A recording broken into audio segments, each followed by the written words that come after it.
सभी भक्तों को राधे राधे। हर हर महादेव। कैसे हैं आप सब दोस्तों? आशा करती हूँ अच्छे होंगे। आइए जानते हैं कलंक चतुर्दशी के बारे में, जो है भाद्रपद मास की कृष्ण पक्ष की चतुर्थी तिथि को कलंक चतुर्दशी कहते हैं। इस दिन भगवान गणेश जी की पूजा का विशेष महत्व होता है, लेकिन इसमें एक विशेष नियम ये भी है कि इस दिन चंद्रमा के दर्शन करना नहीं चाहिए। मान्यता है कि इस दिन चंद्रमा के दर्शन करने से व्यक्ति को झूठा कलंक, झूठा आरोप सहना पड़ता है। पौराणिक कथा है, एक बार भगवान श्री कृष्ण ने भाद्रपद कृष्ण पक्ष की चतुर्थी तिथि की रात गलती से चंद्रमा का दर्शन कर लिया था, जिसके कारण उन पर संपूर्ण मणि की चोरी का झूठा आरोप लग गया था। यह कलंक बहुत समय तक रहा, भगवान श्री कृष्ण को झेलना पड़ा। बाद में नारद मुनि ने बताया कि उस दिन चंद्र दर्शन करने से यही दोष लगता है। चंद्र दर्शन होने से क्या प्रभाव होता है? झूठा आरोप और बदनामी, कलंक लगता है। व्यक्ति को समाज में अपमान सहना पड़ता है। किए गए कार्य में, शुभ कार्यों में बाधा आ सकती है। अगर भूलवश कलंक चतुर्दशी की रात को आपने चंद्रमा देख लिया तो घबराने की जरूरत नहीं है। शास्त्रों में इसका निवारण बताए हैं।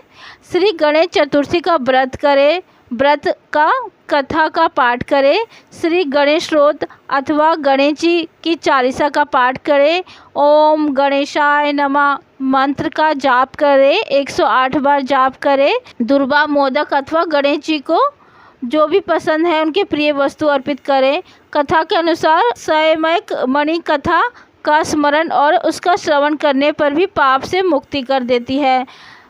कलंक चतुर्दशी की तिथि में चंद्र दर्शन वर्जित है, लेकिन अगले दिन ही पंचमी से फिर से चंद्र दर्शन करना इतना ही शुभ माना गया है। कुछ मान्यताओं के अनुसार इस दिन रात 9 बजे के बाद चंद्रमा देख सकते हैं, परंतु अधिकांश लोग पूरे दिन और रात चंद्रमा देखने से बचते हैं। चंद्रमा की पौराणिक कथा है। कलंक चतुर्दशी का महत्व, इस दिन भाद्रपद की कृष्ण पक्षी चतुर्थी तिथि को आता है। इस दिन भूल चक्र चतुर्थी, कलंक चतुर्थी या संकटी चतुर्थी भी कहा जाता है। इस दिन भगवान गणेश जी की पूजा का विशेष महत्व होता है। यह तिथि हमें यह सिखाती है अहंकारी और असावधानी से बचना चाहिए। शास्त्रों में 2 कथाएं प्रमुख है।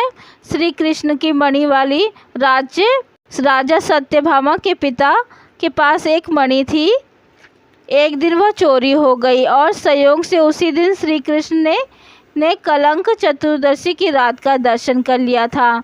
चंद्रमा ने उपहास किया और इस कारण श्री कृष्ण पर मणि चोरी का झूठा आरोप लग गया।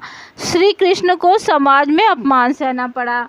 बाद में गणेश जी की पूजा और कथा श्रवण से यह दोष मिटा, इसलिए इस दिन चंद्र दर्शन वर्जित है। दूसरी कथा है गणेश जी की। एक बार भगवान गणेश जी ने खूब लड्डू खाए और अपने वाहन मोदक चूहा पर बैठकर जा रहे थे। चूहे ने अचानक ठोकर खाने से गणेश जी गिर गए और यह दृश्य देख चंद्रमा हंसने लगे और मजाक उड़ाया।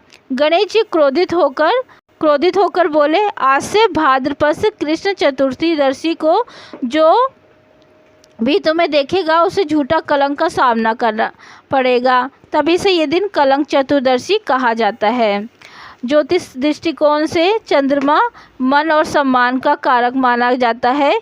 इस दिन चंद्रमा का दर्शन करने से मन और सामाजिक प्रतिष्ठा पर नकारात्मक प्रभाव पड़ता है। कुंडली में यदि चंद्रमा पहले से कमज़ोर हो तो इस दिन दर्शन से और भी कष्ट बढ़ सकता है। इस दिन हमें क्या नहीं करना चाहिए? भगवान गणेश जी की इस दिन हमें क्या करें?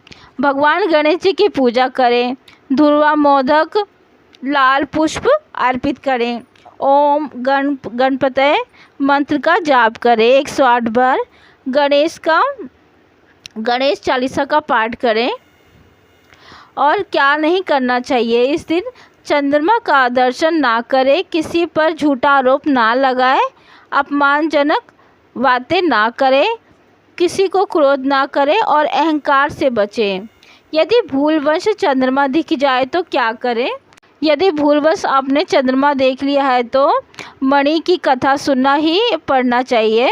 गणेश मंत्र का ओम गणेशाय नमः मंत्र का जाप करें 108 बार। किसी ब्राह्मण को दान दे दे। श्री कृष्ण और गणेश जी दोनों की पूजा करें। इस तरह से कलंक चतुर्दशी हमें शिक्षा देती है कि बिना किसी कारण किसी पर आरोप ना लगाएं और अपमान से बचे। यह तिथि गणेश जी की कृपा और समाज में सम्मान प्राप्त करने का माध्यम है। तो आप भी ये दिन सावधानी बरतें और इस दिन भूल से भी चंद्रमा देखने से बचें। ये थी जानकारी कलंक चतुर्दशी की। कैसी लगी आप कमेंट में बताएं। जानकारी अच्छी लगी हो तो चैनल को सब्सक्राइब करें, बेल आइकन ज़रूर दबाएं ताकि मेरी वीडियो का नोटिफिकेशन आपके पास पहुंचे। और कमेंट में लिखिए हर हर महादेव, राधे राधे।